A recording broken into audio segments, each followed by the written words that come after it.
Do not let people, especially family and friends, move in with you. In this video, I'm going to talk about the legal, financial, and emotional issues that can come across if these people that you let in do not move out. And it can create havoc in you, in your life, and your family's life. Just last week, I came across 3 instances where I heard about this situation. Never heard about this before, but heard about it 3 times in 1 week.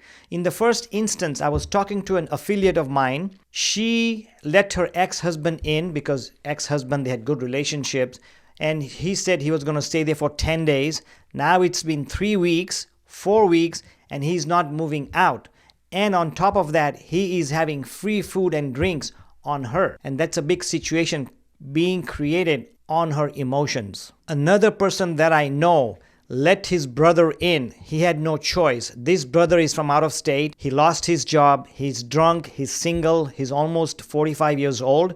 He moved in with the family about 2 months ago. Now they cannot get rid of him. Not only can they get rid of him, physically they cannot move him out. Half the time he is drunk. They have called the cops, but the cops said that he's legally staying there. Yes, and I'll talk about that later on to see what the consequences are if they stay more than 2 weeks. And on top of that, this brother is creating a lot of tension between the parents, which are elderly people. It has already created a big tension between the 2 brothers. It is creating tension between the kids. Life is not so good. He stays in the garage, he keeps drinking, and they don't know what to do. He doesn't have a job, he doesn't have any money, and it has been a big financial burden, not to mention physical burden. He's in the house and he's drunk half the time. And on this third scenario, I came across online. It's about this elderly gentleman who was alone, and his grandnephew, about 22 years old, asked him to move in with him because obviously he does not have any job. He's in the middle of transition of jobs. He was moving out of state. So this grandpa let him move in. It's been over 3 months and the nephew is still there. The house is in a mess. There's trash everywhere. He is not moving out, and the grandpa cannot legally take him out because what he did was the nephew was smart enough, maybe he did this before, put his address that he's staying with his grandpa. So legally, the cops cannot move him out, even though the grandpa called the cops several times and they just cannot help him. So I'm going to talk about the pitfalls and that I just talked about, and what are your options if somebody does move in. And of course, I'm sounding negative or sounding, oh, this doesn't happen to me.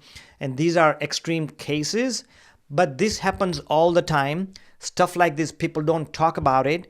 And of course, you want to be nice. If my friend calls me and say, hey, Mike, I'm going through a divorce. Can I come and stay for 10 days? Of course, I'm going to let him in. That's the nature. Most of us want them to help. But it turns ugly when you sense something. And when you sense that something is not right, then create action right away, because the longer you wait, the more legal issue turns against you. So let's talk about some of those dilemmas. First, let me talk about a few things where it starts as kindness from your side and then it turns into a nightmare very fast. The first thing is they overstay their welcome and there's nothing you can do about it. The second thing is they stop contributing even if they ever decided to do so. They might have told you, oh, I'll buy the food, or I'll bring this, or I'll do this, and they never do it, and now you cannot say anything with it. Then they create tension in your home. Maybe they get up late. Maybe they kept the bathroom dirty. Maybe they drink and you don't want them to drink. Maybe he has eyes on the little kids or a teenager. Yes, this does happen. Most of these happen within family and friends. And the fourth thing I want to talk about is they disrespect your space and your presence and your values. They're in your house, but they are in trouble. They want to stay in your house or somebody's house because they were in trouble to begin with. And this always gets bigger and snowballs into legal, financial, and emotional issues. So as much as we want to be nice about it, be sure, know the legal rights, know things about how long they can stay, what they can do, what they cannot do before you let them in for at least 2 weeks or more. But each state is different, so check with your city or state for how long can somebody stay and become legal, and we'll talk about that shortly. The worst part about this, having somebody come in, is that once they're in, you might not be able to get them out. So let's talk about a couple of legal issues that may come out. Of course, I'm not an attorney, but I'm just giving you what I learned by coming across 3 instances, and I thought let me dig into that. So the first thing is, in many states, someone can become a tenant in just 14 to 30 days, even without paying rent. Wow, who knew that? The second thing is, if they receive mail or chip in on utilities like gas and electricity and water and trash, or claim your address, and boom, they may have legal tenant protections. You can't just tell them to leave anymore.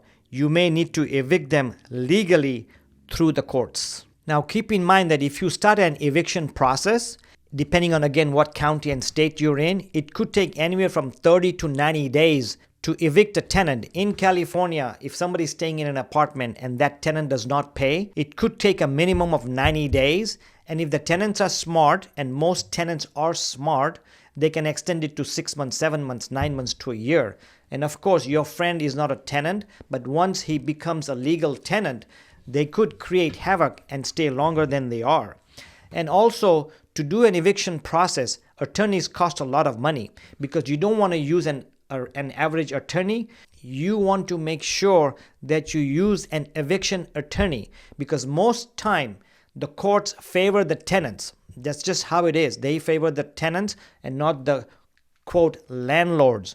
So depending on the city, county, state you are in, make sure that if you hire an attorney, eviction attorney, they know exactly what they're doing, because one small error or one small misjudgment and quote the tenant, in this case your family or your loved one, could stay there longer and longer.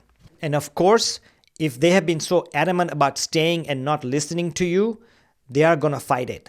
And now you have a legal battle and a financial issue.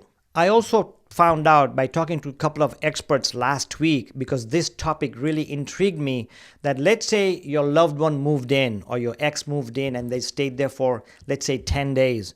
And now it's been 3 weeks and they're staying there. You are thinking about getting rid of them. But let's say they fall down or they get injured in your house.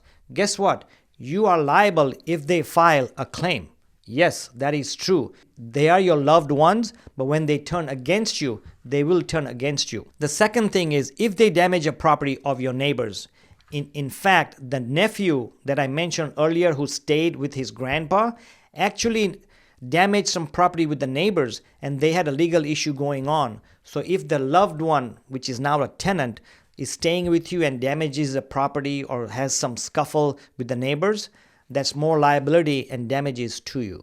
This may be a good time to check your policy to what happens if there is a tenant, because when you buy your home insurance, you are buying it as owner-occupied coverage. But once your loved one or your friend who moved in becomes a tenant, and if there's any damages, insurance may not cover it. So you may want to check with your insurance company as well. Comment below if you ever come across anybody with this situation, or how do you feel about this situation? How good is it? How wrong it is? How awful it is? Please make any comments. Let's talk about the financial risk should your loved or friend becomes a tenant. Well, first thing, they're using your water, they're using your electricity, they're using everything, so your cost goes up. They might have said, hey, I'll share the food with you and this with you, and if they're not paying, and most tenants, according to statistics, most loved ones who become unofficial tenants usually don't help out, usually want free food, usually want free space, mess up your life, and increases your cost, because chances are you're probably going to stay out more or eat more, so you don't have to eat at home and feed the legal tenant over there. Keep in mind that your home is your sanctuary, but when someone's taking over the kitchen, staying up all night, bringing in their girlfriend or a dog or drama, it's no longer your space. And it costs you emotionally, it costs you financially, your stress goes up, your family stress may go up, your kids' stress may go up, your pet's stress may go up, and you now start regretting, what did I do? This may sound funny, but this happens quite often.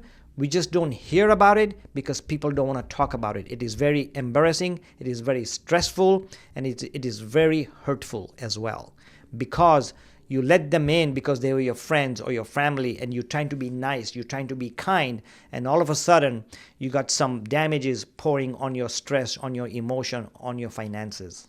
So here's another scenario on the flip side. If you have a friend or family that want to move in and you know about these things and you don't want them to come in, but you really want to help them because you're a nice person, some of the things you can do, number one, is offer them money to stay somewhere, maybe in a hotel, maybe in an apartment, help them out for a month, pay for the rent, etc. So you are being kind. That's one thing you can do. The other thing you can do is help them find resources. Maybe you can find some Section 8 housing or any kind of housing, free housing, non-profit, or maybe they're short of money, give them some money. Maybe they want to travel somewhere, so maybe buy them a ticket so they can go there, so they don't have to stay with you until they get that money. So there are things you can do to help them out, and just saying, hey, no, you're not going to stay with me. And the other thing you don't want to do is if your friend moves in and say, you know what, Mike, I'm going to stay there for 2 weeks. I'll pay you rent.